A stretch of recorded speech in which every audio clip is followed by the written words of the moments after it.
Coach, obviously a game that just about everything went right for you guys, and not much went right for Lees-McRae, so just kind of round that one up for us.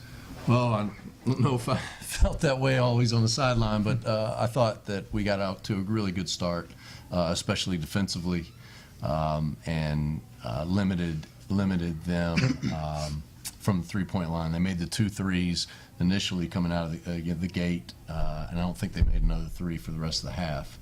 And so we were able to chip away and get a lead early, which I think set the tone for the game. And then I thought we did sustained it in the second half. They went on a little mini run to begin the half, but then we were able to push the lead to about 30, and at that point, you know, it was kind of maintaining. And the good thing is, bad thing is we were in foul trouble with a lot of guys. The good part of that is that those guys got rest sitting over there on the bench. Todd, another successful game. You came out at 17 points in the first half. You finished with 20 total.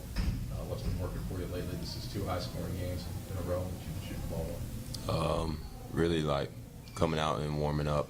They tell me to shoot with confidence. So, I mean, like Ike and Mike and Jalen, when they look for me, they expect me to shoot the ball. So I've been shooting the ball with a lot more confidence than I have the past few games. And then going to the rack strong is something that I haven't been doing all year. So trying to do it now, trying to, you know, get better at my game.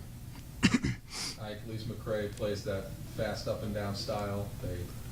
They get fouled a lot. They also seem to foul quite a bit.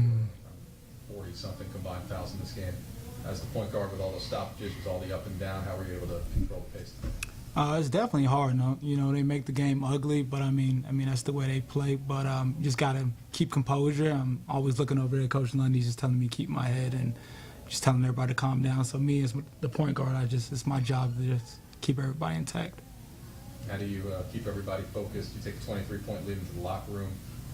Even though they went on runs, they never cut it closer than 19 in the second half. How do you keep everybody focused? You know, coaches preaches win and survive. So I mean, that's just the message that's keep being told in the locker room, like it's not over. You know, it's March Madness. Anything can happen. So we just play all the way through 40 minutes.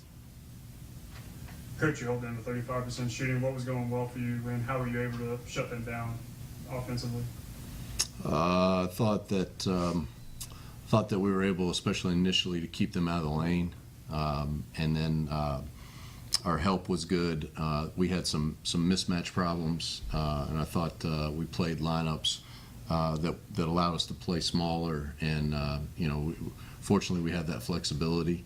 And especially in the first half, I thought the small lineups allowed us to guard them a little bit better. We were able to switch some ball screens and keep them out of the lane, stay out of rotation. But really, it was these guys' one-on-one defense that set the tone. I think they challenge you almost every possession off the bounce, and these guys stayed in front of them. They chested them as they got close to the paint, and we stayed on the shooters, which was really a key. Having a comfortable lead for most of the game, and you talked about the foul trouble where some guys got to rest. How big is that in the quick turnaround, having to just come right back tomorrow and play another do-or-die game?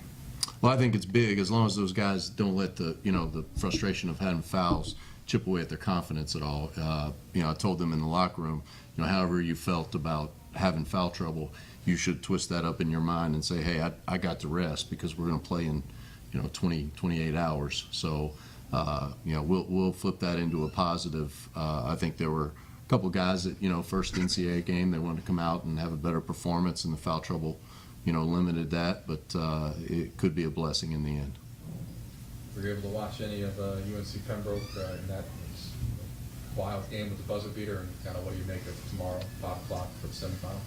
Yeah, I thought that was 2 really good teams, really tough teams, and you could tell that they played each other multiple times. They knew a lot about each other, so it's hard from the outside to see what kind of inside adjustments they had each made.